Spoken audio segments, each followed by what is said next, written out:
नमस्कार दोस्तों, मैं शिव गोविंद द्विवेदी आप सभी का अपने YouTube channel Shiv Dwivedi math पर हार्दिक स्वागत करता हूँ। जैसा कि आप सभी को पता है कि इस चैनल के माध्यम से हम लोग मैथ में डिस्कशन करते हैं और इस टाइम पे मैथ में हम लोग ज्योमेट्री में चल रहे हैं। ज्योमेट्री में हम लोगों ने सबसे पहले जो टॉपिक लिया है वो त्रिभुज है। त्रिभुज में हम लोग अच्छे से पढ़ रहे हैं विगत कई दिनों से, और जो लोग आज वाला वीडियो देखेंगे, अगर आज वाला समझ में नहीं आता है तो पीछे जहाँ से मैंने ज्योमेट्री शुरुआत की है वहाँ से आपको देखना होगा और आप बेहतर तरीके से समझ पाएंगे कैसे क्या किया गया है। अब हम लोग अगले वीडियो में चर्चा कर रहे थे आर्थ सेंटर के बारे में, लंब केंद्र के बारे में। लंब केंद्र आपको बताया गया कि शीर्ष लंब जब तीनों शीर्षों से शीर्ष लंब सम्मुख भुजा पर खींचे जाते हैं तो वो जिस बिंदु पे मिलते हैं उसको हम क्या कहते हैं, आर्थो सेंटर लंब केंद्र कहते हैं। अब हमारी बात आती है कि आर्थो सेंटर में हमने ये तो सब जान लिया, लेकिन हमें ये जानना है कि आर्थो सेंटर की पोजीशन क्या होती है। मतलब अगर हम एक्यूट एंगल की बात करें, न्यून कोण त्रिभुज की बात करें, तो न्यून कोण त्रिभुज आपका बन गया, ये एबीसी एक न्यून कोण त्रिभुज बन गया। अब उसके बाद हमने क्या किया, ए से सम्मुख भुजा पर डाल दिया लंब, ये एडी हो गया। ठीक, बी से सम्मुख भुजा पर डाला गया लंब, बी कहलाया, और सी से सम्मुख भुजा पर डाला गया लंब क्या कहलाया, सीएफ कहलाया। कोई दिक्कत? और जो ये तीनों जिस बिंदु पर मिलते हैं उसको हम क्या ओ से डिनोट करते हैं, इसको बोलते हैं आर्थो सेंटर। आर्थो सेंटर लंब केंद्र। क्लियर? तो आपको ये पता हो गया। अगर हम न्यून कोण की बात करते हैं, किसकी बात करते हैं, एक्यूट एंगल ट्रायंगल की। अगर हम न्यून कोण की बात करते हैं तो न्यून कोण में जो होगा आपका लंब केंद्र आर्थो सेंटर होगा, वो हमेशा त्रिभुज के अंदर पाया जाए। क्लियर? अब उसके बाद हम बात करते हैं, उसके बाद हम बात करेंगे समकोण त्रिभुज की। किसकी बात करेंगे, समकोण त्रिभुज की। अगर हम समकोण त्रिभुज की बात करें तो ए से अगर हम लंब खींचें तो बी पे पड़ेगा, बी बिंदु पे पड़ेगा। क्लियर? सी से खींचें तो बी बिंदु पर पड़ेगा। क्या हम किसी भी एक बिंदु से क्या मतलब सम्मुख भुजा पर दूसरे तरीके से भी लंब खींच सकते हैं क्या? नहीं हो सकता ना। तो हमने ये देखा, अगर ए शीर्ष से लंब डाला जाए सम्मुख भुजा पे तो बी पे पड़ेगा, और सी से अगर सम्मुख भुजा पे लंब डाला जाए तो बी पे पड़ेगा। क्लियर? ये तो हो गया। अब हम देखते हैं बी शीर्ष से सम्मुख भुजा पर डाला जाए लंब, तो ये डी पे पड़ा। कहां पे पड़ा? डी पे पड़ा। लेकिन हमने ये देखा कि ए से सम्मुख भुजा पर डाला गया लंब, और सी से सम्मुख भुजा पर डाला गया लंब, और बी से सम्मुख भुजा पर डाला गया लंब, तीनों कहां पे मिलते हैं? ये उसी बिंदु पे मिलते हैं जहां पे समकोण कोण बनता है, तो राइट एंगल बनता है। क्लियर? तो ये आपका आर्थो सेंटर हो जाएगा। तो ये समकोण बनाने वाले कोण के बिंदु पर आर्थो सेंटर लंब केंद्र पाया जाता है समकोण त्रिभुज के लिए। अब इसी तरीके से अगर हम आगे बढ़ें, हम बात कर दें अधिकोण त्रिभुज की।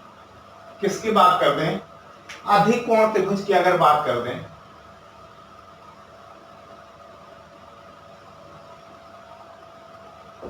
ए बी सी, इसका बी कोण अधिक कोण है, तो ये हो गया अधिकोण त्रिभुज। क्लियर?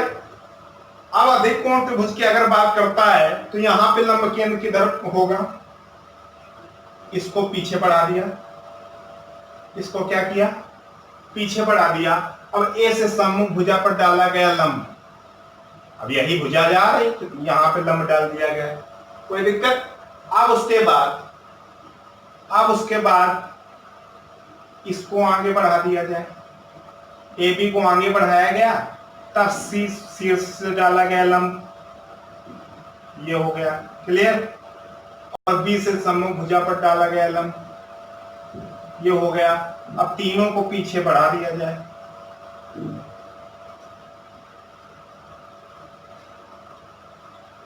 अगर तीनों को पीछे से हम बढ़ाते हैं तो हम क्या देख पा रहे हैं कि ये आगे इस बिंदु पे मिल रहे हैं, यहाँ पे आर्थो सेंटर मिल रहा है। तो अगर अधिक कोण त्रिभुज की बात करता है, किसकी बात करता है, अगर अधिक कोण त्रिभुज की कभी भी बात करें और ऑर्थोसेंट्रल लंब केंद्र के बारे में पूछे तो आपको बताना है कि जो ऑर्थोसेंटर की कंडीशन होती है अधिक कोण त्रिभुज के अंतर्गत, वो त्रिभुज के बाहर पाया जाता है। कहां पाया जाता है? त्रिभुज के बाहर पाया जाता है। क्लियर? अब आगे बढ़ते हैं। आपने लंब केंद्र पढ़ा, तो अब लंब केंद्र का एक पॉइंट है, उसको देख लेंगे। क्या पॉइंट है? अगर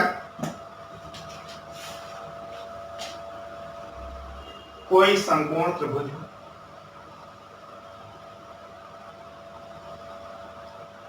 समकोण त्रिभुज एबीसी दिया गया है, बी आपका समकोण है, बी शीर्ष से हमने सम्मुख भुजा पर कोई लंब डाल दिया, एडी, बीडी डाल दिया। क्लियर? अब आपसे कह दिया जाए ये 3 सेंटीमीटर की, ये 4 सेंटीमीटर की, ये कण आपको बताया नहीं गया, लेकिन आप पाइथागोरस प्रमेय से निकाल लिया कि अगर 3 ये 4 तो ये 5 होगी। क्लियर?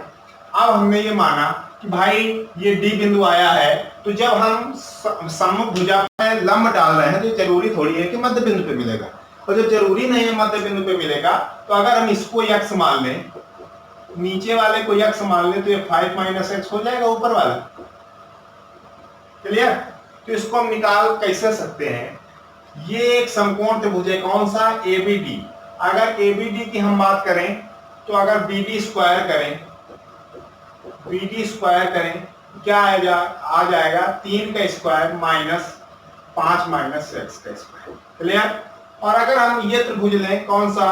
बीसीडी, इसमें समकोण त्रिभुज का फार्मूला लगाएं पाइथागोरस प्रमेय, तो हो जाएगा बीडी स्क्वायर बराबर 4 का स्क्वायर माइनस x स्क्वायर।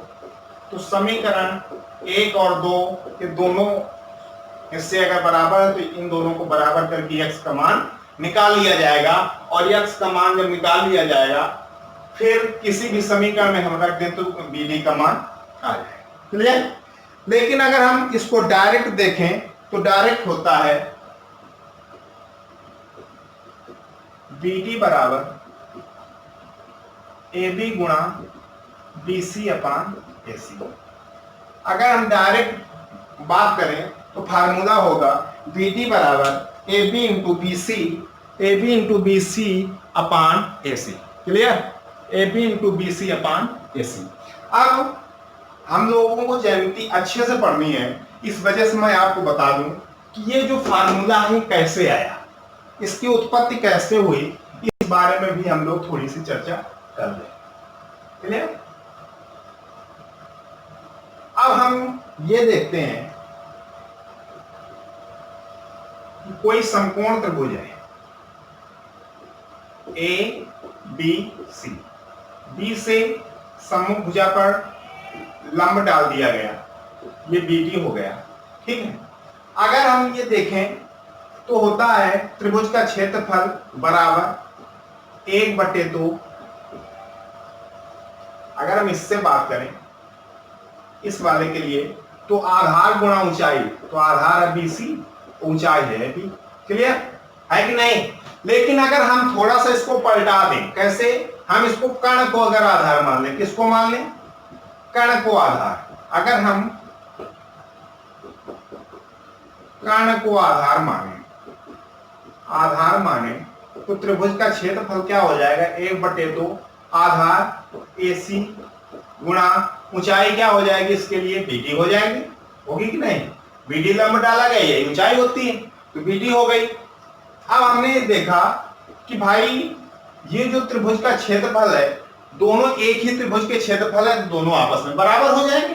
आपस में जैसे ही बराबर होंगे तो 1/2 AB इंटू BC बराबर हो जाएगा 1/2 AC इंटू BD। होगा कि नहीं? 1/2 से 1/2 कैंसिल हो गया। आपको निकालना क्या था? BD निकालना था, तो हो गया AB इंटू BC अपान AC। क्लियर? यही आपको प्रूव करना था। तो आपको पता चल गया कि ये आया कहां से। अगर कभी ऐसा दिया जाएगा तो आप अब इसको आसानी से कर पाएंगे। क्लियर? अब मैं आगे बढ़ूं, अब मैं आगे बढ़ता हूं, ठीक है।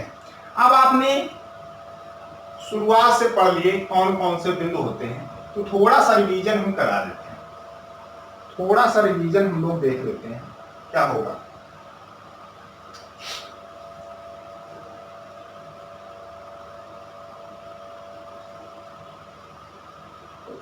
अगर कोई त्रिभुज एबीसी दिया जाए और इसके एंगल बाइसेक्टर, इसके एंगल बाइसेक्टर खींच दिए जाएं, ये जिस बिंदु पर मिलेंगे इसको हम बोलते हैं इन सेंटर यानी अंतःकेंद्र। क्लियर।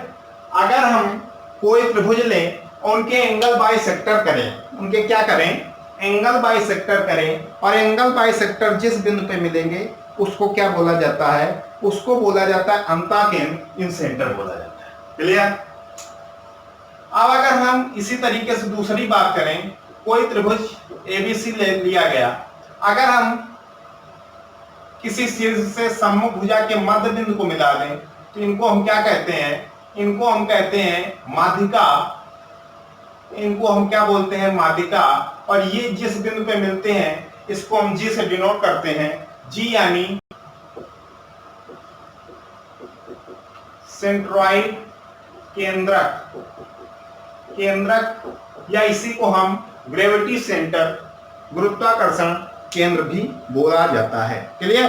अब उसके बाद हम लोगों ने चर्चा की थी, आगे हम लोगों ने चर्चा की थी क्या, आगे हम लोगों ने एक त्रिभुज लिया, उसके बाद हम लोगों ने क्या किया, इनके हम लोगों ने खींचा साइड परपेंडिकुलर बाइसेक्टर, मतलब त्रिभुजों के लंब समद्विभाजक, त्रिभुजों के लंब समद्विभाजक खींचे गए, त्रिभुजों के लंब समद्विभाजक खींचे गए, ठीक है। और ये जिस बिंदु पे मिले इसको हम लोगों ने सी से डिनोट किया, यस से डिनोट किया, यस से इसको बोलते हैं सरकम सेंटर, क्या बोलते हैं, सरकम सेंटर यानी परिकेंद्र, सरकम सेंटर यानी परिकेंद्र। क्लियर। अब इसी के साथ साथ हम लोगों ने जो अभी तक पढ़ा क्या देखा कि कोई त्रिभुज लिया गया और उससे हमने क्या किया, किसी भी शीर्ष सम्मुख भुजा पर डाला गया लंब, किसी से भी शीर्ष सम्मुख भुजा पर डाला गया लंब, और ये जहां पे मिल गए उसको हमने क्या नाम दिया, उसको हमने नाम दिया, ओ से डिनोट किया, उसको हमने बोला आर्थो सेंटर, आर्थो सेंटर बोला, क्या बोला, आर्थो सेंटर बोला, यानी आर्थो सेंटर यानी लंब केंद्र, आर्थो सेंटर यानी लंब। क्लियर। ये सब हम लोगों ने पढ़ा। कभी कभी एक एक पॉइंट के क्वेश्चन दे दिए जाएंगे, क्या बोला जाएगा, कभी भी ऐसा हो जाए कि आपके एंगल बाइसेक्टर, एंगल बाइसेक्टर जहां पे मिलते हैं उसको क्या बोला जाता है, तब आप बोलेंगे अंतःकेंद्र बोला जाता है। क्लियर। अगर दूसरे पूछ दिया जाए कि जब माध्यिका एक ही बिंदु पर मिलती है उसको क्या बोला जाता है, तो सेंट्रॉइड केंद्रक बोला जाता है। क्लियर। फिर उसके बाद साइड परपेंडिकुलर बाइसेक्टर, भुजाओं के लंब समद्विभाजक जिस बिंदु पर मिलते हैं उसको यह सरकम सेंटर परिकेंद्र बोला जाता है। क्लियर। उसके बाद जो शीर्षों के लंब, जो शीर्षों से लंब सम्मुख भुजा पर खींचे जाते हैं, शीर्ष लंब, शीर्ष लंब जिस बिंदु पे मिलते हैं उसको क्या बोला जाता है, आर्थो सेंटर बोला जाता है, लंब केंद्र बोला जाता है। क्लियर। इतना समझ में आ गया होगा। अब इसके आगे हम लोग अगले वीडियो पे चर्चा करेंगे। तो मैं आशा करता हूं कि आप लोगों को अच्छे से समझ में आ रहा होगा। अगर आपको अच्छे से समझ में आ रहा है तो लाइक करेंगे, शेयर करेंगे, और जिन लोगों ने अभी तक चैनल को सब्सक्राइब नहीं किया सब्सक्राइब कर लेंगे और अच्छे से पढ़ते रहेंगे। धन्यवाद।